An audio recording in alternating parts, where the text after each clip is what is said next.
Hi friends, அன்றைக்கி சரியாக 1980 கேரளாவில் இருக்கிற ஒரு காட்டு வழிப்பாதையில் கருகும்முன்னு மூடு பனியோடு இருக்கிற அந்த ஒற்றை வழிப்பாதையில் ரொம்ப நேரமாக ஒரு ஜீப் மட்டும் தன்னந்தனியாக பயணித்து வந்துட்டு இருக்குது. அந்த சமயத்தில் ஒரு பெண்டு திரும்பும்போது அந்த ஜீப்போட பிரேக் ஃபெயிலியர் ஆகி அந்த ஜீப் தறிகட்டு ஓட ஆரம்பிக்குது. அப்படி இந்த ஜீப் கண்ட்ரோல் இல்லாமல் போயிட்டு இருக்கும்போது அந்த வழியாக நடந்து வந்துட்டு இருந்த ஒரு பெண்மணி மேலே தெரியாமல் அந்த ஜீப் மோதிடுது. இதுக்கப்புறமா அந்த ஜீப்பும் அந்த ரோட்டுக்கு ஓரமாக இருக்கிற ஒரு மரத்தில் மோதி நின்றுது. அந்த ஜீப்பை ஓட்டிட்டு வந்த நபர் பேர் ஜான் பின்னாடி திரும்பி பார்க்கும்போது அந்த இடத்துல யாருமே இல்லை. அந்த இடத்து பேர் சுமதி வளவு. கிட்டத்தட்ட பல ஆண்டுகளாக மர்மங்கள் நீங்காமல் இருக்கிற சுமதி வளவில் ஜான் அப்படிங்கிற நபருக்கு அன்னைக்கு நைட்டு நடந்த அமானுஷ்யமான நிகழ்வுகளை இன்னைக்கு இந்த வீடியோவில் முழுமையாகவே பார்க்கலாம். வாங்க வீடியோக்குள்ளே போகலாம். 1980 கோயம்புத்தூர்லேருந்து கேரளா நோக்கி ஜான் அப்படிங்கிற ஒரு நபர் அவரோட ஜீப்பை எடுத்துகிட்டு வேகமாக கிளம்பி போக ஆரம்பிக்கிறார். ஜானுக்கு பூர்வீகம் எல்லாமே கேரளா தான். ஜான் ஃபேமிலி பல வருஷத்துக்கு முன்னாடியே கோயம்புத்தூர் வந்து ஒரு ஃபர்னிச்சர் ஷாப் வச்சு இப்போ கொஞ்சம் பெரிய ஆளாகவே இருக்கிறாங்க. ஜானோட தாத்தாக்கு ரொம்பவுமே சீரியஸாக இருக்குது அப்படிங்கிறதுனால ஜான் மட்டும் அன்னைக்கு நைட்டே கேரளாவுக்கு போயிடலாம் அப்படின்னு சொல்லிட்டு கேரளாவில் இருக்கிற அவரோட தாத்தா வீட்டுக்கு போகலான்னு வேகமாக கிளம்பி போயிட்டுருக்கிறாரு. அந்த சமயத்தில் ரொம்பவுமே டிராஃபிக்காக இருக்குது அப்படிங்கிறதுனால ஜானும் ரொம்ப தடுமாறி போயிட்டுருக்கிறாரு. அப்படி போயிட்டு இருக்க சமயத்தில் நைட்டு கிட்டத்தட்ட கேரளாவை நெருங்கும் போதே 12 மணி ஆயிடுது. சரியாக கேரளாவிலேருந்து அவரோட தாத்தா வீட்டுக்கு 50 கிலோமீட்டர் போக வேண்டியது இருந்திருக்குது. அது மட்டும் இல்லாமல் காடுகளுக்கு நடுவில் தான் போக வேண்டியது இருந்திருக்குது. பல ஏற்ற இறக்கங்களோட இருக்கிற அந்த மலைப்பாதையில் ஜானோட வாகனம் மட்டும் தன்னந்தனிமையாக பயணிச்சு போயிட்டு இருக்குது. அப்படி போயிட்டு இருக்க சமயத்தில் ஜானுக்கு ரொம்பவுமே பசி எடுக்கிறதுனால பக்கத்தில் ஏதாவது ஒரு கடை இருக்கா அப்படின்னு சொல்லி தேடிட்டே வந்துட்டு இருக்கிறாரு. அப்படி தேடிட்டே வந்துட்டு இருக்கும்போது ரோட்டு ஓரத்தில் ஒரு சின்ன தாபா இருக்குது. போய் சாப்பிட்டு போகலாம் அப்படின்னு சொல்லிட்டு வண்டி நிப்பாட்டி சாப்பிட்டு கிளம்புறாரு. அப்படி போயிட்டு இருக்க சமயத்தில் டைம் பார்க்குறாரு. டைம் சரியாக 1. இப்படி போக என்ன ஆகுது அப்படின்னா 2 வழிப்பாதை அப்படியே ஒற்றை வழிப்பாதையாக மாறுது. இதுக்கப்புறமா ஜானோட வேகம் கூட ஆரம்பிக்குது. ஆப்போசிட்டில் எந்த வண்டிகளுமே வரல. பனிமூட்டம் ஜாஸ்தியாக இருக்குது. கேரளா பற்றி சொல்லவே வேண்டாம், எனி டைம் மழை பெஞ்சிட்டே தான் இருக்கும். அது மட்டும் இல்லாமல் இவங்க தாத்தா இருக்கிற ஏரியாவில் எப்போவுமே தொடர்ந்து மழை பெஞ்சிட்டே தான் இருக்கும். சாயங்கால நேரம் நெருங்கிட்டாலே முழு பனிமூட்டமாக தான் இருக்கும். அந்த மாதிரி ஏரியாவில் தான் அவங்க தாத்தா இருக்கார். கிட்டத்தட்ட அவரோட தாத்தா வீட்டுக்கு ஒரு 15 கிலோமீட்டர் இருக்கிற சூழ்நிலையில் அந்த ரோட்டில் ஜான் மட்டும் தனிமையாக பயணிச்சு போயிட்டுருக்கிறாரு. அப்படி போயிட்டு இருக்கும்போது கொஞ்சம் கொஞ்சமாக மூடு பனியும் ஜாஸ்தியாக ஆரம்பிக்குது. ரோட்டில் என்ன இருக்குது அப்படிங்கிறது கூட தெரியாத அளவுக்கு கருகும்முன்னு ரோடோட சுற்றுச்சூழல் அமையுது.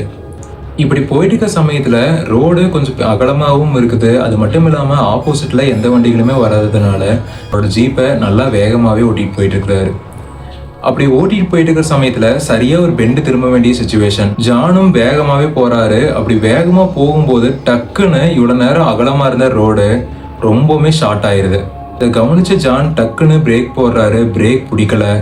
அப்படியே வண்டி ஸ்லிப் ஆகி தாறுமாறாக ஓட ஆரம்பிக்குது. ஸ்டேரிங்கோட கண்ட்ரோலையும் ஜான் இழந்துடுறாரு. இதுக்கப்புறம் என்ன பண்ணுறதுன்னு தெரியாமல் அந்த ஜீப் அந்த ரோட்டில் தறிகட்டு ஓட ஆரம்பிக்குது. அப்படி ஓடிட்டு இருக்கும்போது அந்த பனி மூட்டத்தில் ஒரு பெண்மணி வெள்ளை சிலை அணிந்து அந்த பக்கமாக நடந்து வந்துட்டு இருக்கிறாங்க.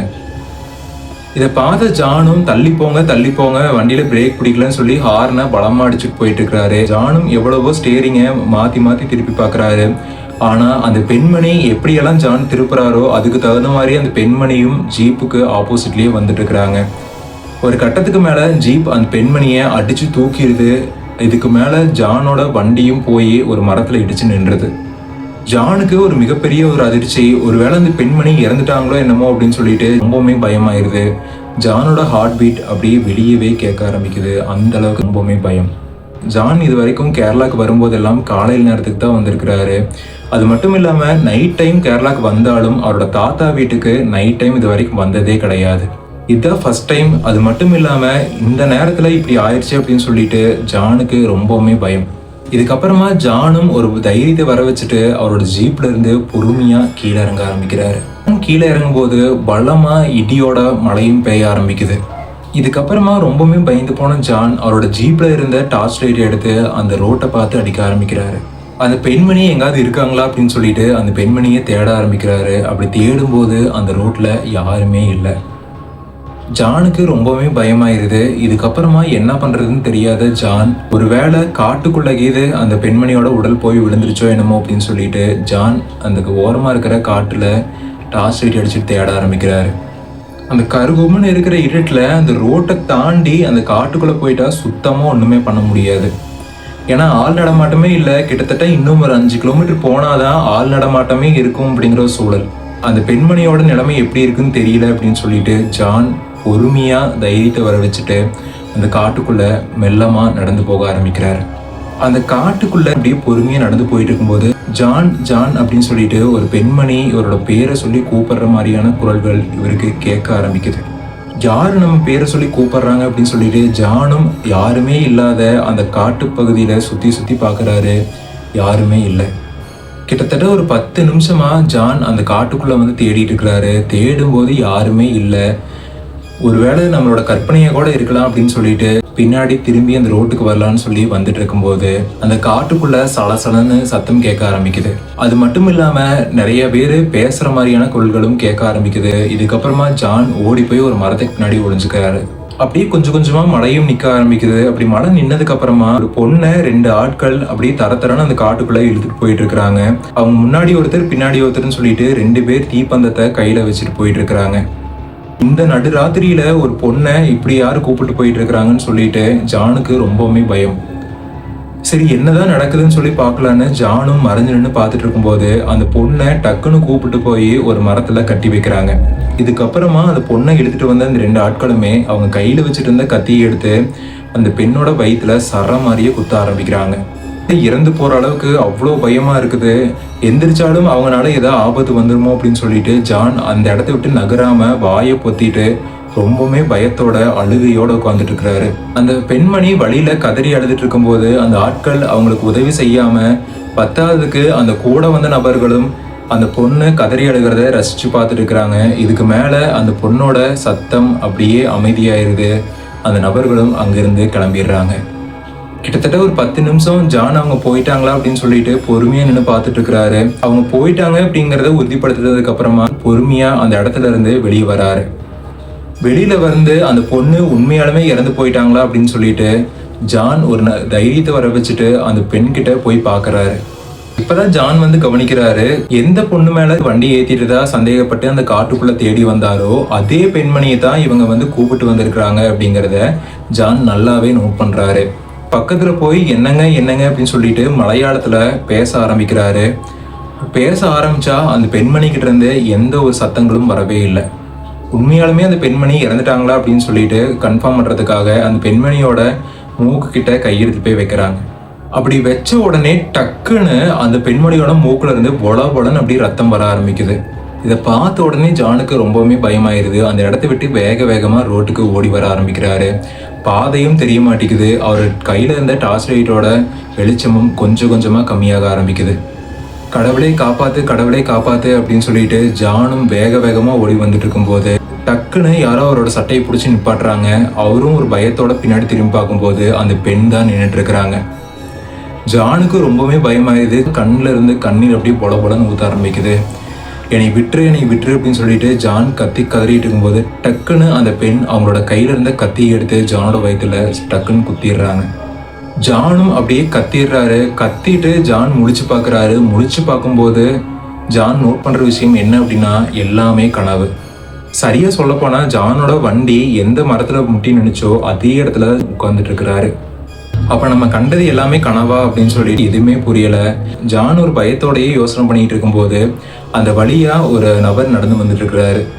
அவரை பார்த்த உடனே டக்குன்னு ஜானும் கீழே இறங்கி இது எந்த ஊரு அப்படின்னு சொல்லி கேட்கிறாரு. இதை கேட்ட உடனே அந்த நபர் சொன்ன விஷயத்த கேட்டு ஜானோட ஈரக்குடையும் நடுங்கி போயிருது. ஏன் அப்படின்னா அந்த நபர் சொன்ன பேரு தான் அதற்கு காரணம்.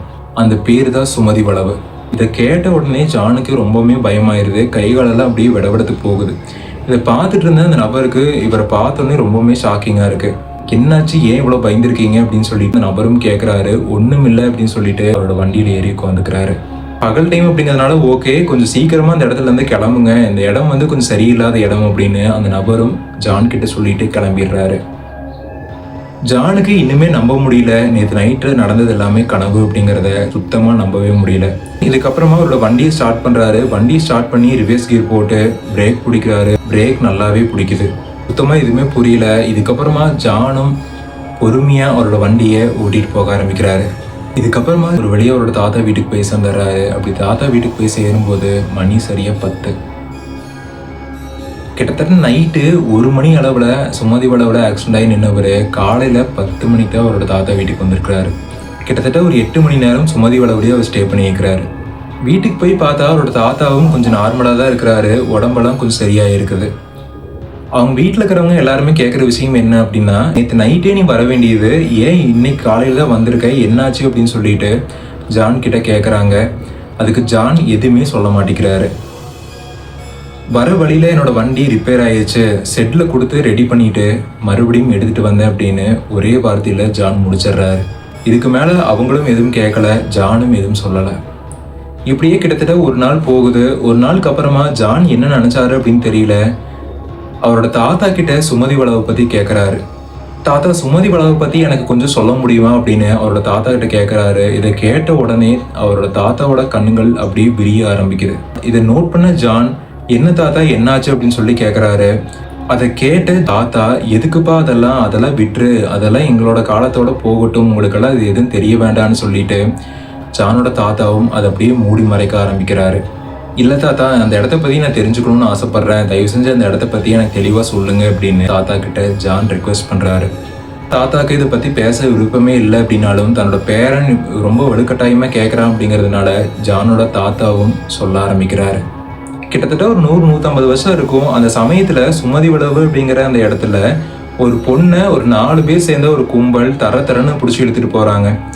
அப்படி இழுத்துட்டு போனவங்க டக்குன்னு என்ன நினைச்சாங்கன்னு தெரியல, அந்த ரோட்டுக்கு ஓரமா இருக்கிற ஒரு மரத்துல கட்டி வச்சு அந்த பொண்ணோட வயிற்றுல சர மாதிரியா கத்தி வச்சு கிழிக்க ஆரம்பிக்கிறாங்க. கிழிக்க ஆரம்பிச்சதுக்கு அப்புறமா அந்த பெண்மணி இறந்துட்டாங்க அப்படின்னு கன்ஃபார்ம் பண்ணதுக்கு அப்புறமா அந்த நபர்களும் அந்த இடத்த விட்டு கிளம்பி போயிடுறாங்க. கிட்டத்தட்ட ஒரு 2-3 நாள் கழிச்சு தான் அந்த இடத்துல இருந்து ஏதோ ஒரு பேட் ஸ்மெல் வருது அப்படின்னு தெரிஞ்சுக்கிட்ட பொதுமக்கள் எல்லாருமே உள்ள போய் பார்க்குறாங்க. அப்போதான் ஒரு பெண்மணி இறந்து கிடக்கிறத பார்த்து அவங்க எல்லாருமே யாரு அப்படின்னு சொல்லிட்டு விசாரிக்க ஆரம்பிக்கிறாங்க. ஆனால் அந்த பெண்மணி யாருன்னே தெரியல. அதனால அந்த ஊர் மக்களே அந்த பொண்ணை அடக்கம் பண்ணிடுறாங்க. ஆனால் இதுக்கப்புறம் தான் ஆட்டங்களே ஆரம்பிச்சிருக்கு.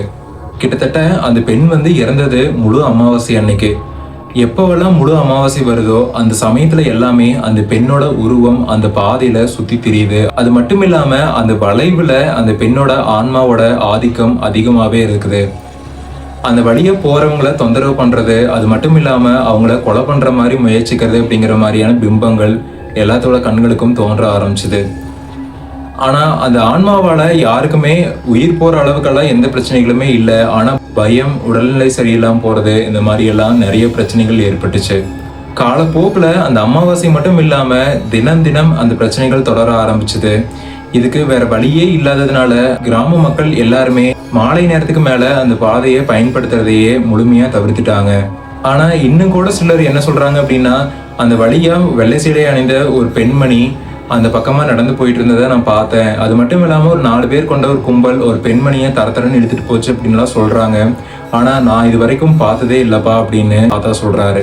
இதெல்லாம் கேட்ட ஜானுக்கு அப்படி ஈரக்குலையே நடுங்கிற மாதிரி இருக்கு. ஏன் அப்படின்னா ஜான் கண் முன்ன பார்த்த விஷயங்களை அவரோட தாத்தா அப்படியே சொல்லிட்டு இருக்கிறாரு. அது போக ஜான் நேற்று நைட்டு வரும்போது முழு அமாவாசை தான். இதெல்லாம் ஒரே மாதிரி சிங்க் ஆகிறத ஜான் கவனிச்சுட்டு ஜானுக்கு ரொம்பவுமே பயமாயிருது. இதுக்கு மேலே கிட்டத்தட்ட ஒரு 2 நாள் ஊரில் ஸ்டே பண்ணிட்டு அடுத்த நாள் அதிகாலையில் எந்திரிச்சு வேகமாக கோயம்புத்தூர் நோக்கி பயணிச்சு வந்துட்டு இருக்கிறாரு. அப்படி பயணிச்சு வந்துட்டு இருக்கும்போது ஜானோட ஹார்ட் பீட்டே நிற்கிற மாதிரி ஜானுக்கு ரொம்பவுமே பயமாயிருது. ஏன் அப்படின்னா சுமதி வளவை ஜான் நெருங்கிட்டாரு. அவர் வர்றது சரியா மதியானம் ஒரு 12 மணி. அந்த டைம்ல வரும்போது ஜானுக்கு அன்னைக்கு நைட் நடந்த சம்பவங்கள் எல்லாமே கண்ணு முன்னாடி வந்து போகுது. அதெல்லாம் நினைச்சு பார்த்துட்டு கடவுளை காப்பாத்து, எந்த அசம்பாவிதமும் ஏற்படக்கூடாது அப்படின்னு சொல்லிட்டு பொறுமையா அவரோட ஜீப்பை அந்த பாதையில ஓட்டிட்டு போயிட்டு இருக்கிறாரு. இதுக்கப்புறமா ஜானும் ஒரு வழியா கோயம்புத்தூர் சேர்ந்துடுறாரு. கோயம்புத்தூர் சேர்ந்ததுக்கு அப்புறமா கிட்டத்தட்ட ஜானுக்கு ஒரு 2-3 நாளா உடம்பு ஃபுல்லாவே காய்ச்சல். ஜானுக்கு அன்னைக்கு நைட்டு நடந்த விஷயங்கள் அப்படியே கண்ணு முன்னாடி வந்து போகுது. அது மட்டும் இல்லாமல் கனவுல கூட அந்த சுமதி வளவில் வந்த பெண்மணி கண்ணுக்கு முன்னாடி வந்து போயிட்டு இருக்கிறாங்க. இதெல்லாம் ஜானோட மைண்டுக்குள்ளே ஓடிட்டே இருக்கிறதுனால 2-3 நாளாக ஃபுல்லாகவே காய்ச்சலாக இருந்திருக்கு. பக்கத்தில் இருக்கிற தர்காக்கெல்லாம் போய் சரகடிச்சிட்டு வராரு, கோயிலுக்கெல்லாம் போய் சாமி கும்பிட்டு வராரு. இதுக்கப்புறமா அந்த நினைவுகள் அப்படியே கொஞ்சம் கொஞ்சமாக அவரோட மைண்ட்லேருந்து நீங்க ஆரம்பிக்குது. அப்படியே அந்த காய்ச்சலும் கொஞ்சம் கொஞ்சமாக குறைஞ்சிருது. கிட்டத்தட்ட 46 வருஷம் ஆச்சு. 46 வருஷம் ஆகியும் இன்னைக்கும் அன்னைக்கு நைட் நடந்த விஷயங்கள் என் கண்ணு முன்னாடி வந்து தான் போகுது. அன்னைக்கு நைட் நடந்த விஷயங்களை இன்னுமே என்னால் மறக்க முடியலன்னு சொல்லி பதிவு பண்ணியிருக்கிறாங்க. இந்த ஸ்டோரியிலேருந்து புரிஞ்சுக்க வேண்டிய விஷயம் என்ன அப்படின்னா, கேரளாலேயே மிகவும் பயமுறுத்தும் வகையில் இருக்கிற இடங்கள்ல சுமதி வளவு அப்படிங்கிறது ஒரு ஃபேமஸான ஒரு இடம். ரீசெண்டாக கூட சுமதி வளவு அப்படின்னு சொல்லிட்டு ஒரு படம் கூட வந்தது. அந்த இடத்த பற்றி சொல்லப்போனால் நிறைய கதைகள் சொல்கிறாங்க. கர்ப்பிணி பண்ண கொலை பண்ணாங்க அப்படின்னு சொல்கிறாங்க ஒரு சிலர். இன்னொருத்தவங்க என்ன சொல்கிறாங்க அப்படின்னா, நகைக்காக ஒரு கும்பல் கொலை பண்ணிடுச்சு அப்படின்னு சொல்கிறாங்க. அப்புறம் தற்கொலை பண்ணி ஒரு பொண்ணு இறந்து போயிட்டாங்க அப்படின்னு சொல்கிறாங்க. நிறைய விதமாக கதைகள் சொல்கிறாங்க. கிட்டத்தட்ட ஒரு 100 வருஷமாக நடந்துட்டு இருக்கிற ஒரு மர்மமான ஒரு திகில் சம்பவம் தான் இது. இன்னைக்கு அந்த சுமதி வளவு அப்படிங்கிற ஒரு ஏரியா நல்லாவே டெவலப் ஆயிடுச்சு. அது மட்டும் இல்லாமல் பக்கத்துலேயே நிறைய கம்பெனிகள், வீடுகள் அப்படின்னு சொல்லி வந்ததுனால பெருசாக யாருக்கும் அந்த அளவுக்கு பயம் இல்லை. இருந்தாலும் நைட்டு நேரத்தில் கொஞ்சம் எல்லாத்துக்கும் பயமாக தான் இருக்குது. அன்னைக்கு நைட்டு நடந்த சம்பவங்கள் எல்லாத்துக்குமே தெரியும். மறுபடியும் கூட ஜான் அந்த வழியாக நிறைய டைம் போயிருக்கிறாரு. நைட்டு போகிறத முழுமையாக தவிர்த்திருக்கிறாரு. இதுக்கப்புறமா கொஞ்ச நாள் போக போக ஜானும் அந்த வழியை நைட்டும் பயணிச்சு போயிட்டு இருந்திருக்கிறாரு. ஆனால் அந்த மாதிரியான சம்பவங்கள் எதுவுமே இல்லை. மக்கள் நடமாட்டம் நிறைய இருக்கிறதுனால அந்த சைடு பெருசாக அந்த மாதிரியான நிகழ்வுகள் எதுவும் நடக்கிறதில்லை அப்படின்னு சொல்கிறாங்க. இந்த ஸ்டோரியிலேருந்து புரிஞ்சுக்க வேண்டிய விஷயம் என்ன அப்படின்னா, முன்னாடியே சொல்கிற மாதிரி தான், இந்த மாதிரியான விஷயங்கள் இருக்குது அப்படின்னா அந்த இடத்துல பார்த்து பத்திரமா போயிட்டு வரது தான் நல்லது. உங்கள் வாழ்க்கையிலும் நடந்த அமானுஷ்யமான சம்பவங்களை நம்ம சேனலில் பதிவிட கீழே டிஸ்கிரிப்ஷனில் இருக்கிற இன்ஸ்டாகிராம் லிங்கை கிளிக் பண்ணி ஃபாலோ பண்ணி அதில் வாய்ஸ் நோட் இல்லை அப்படின்னா சேட்டிங்கில் கூட பதிவிடலாங்க. மேலும் இன்னொரு அமானுஷ்யமான சம்பவத்தில் சந்திக்கும் வரை தேங்க்ஸ் டு கூகுள்ஸ் இன்வெஸ்டிகேஷன்.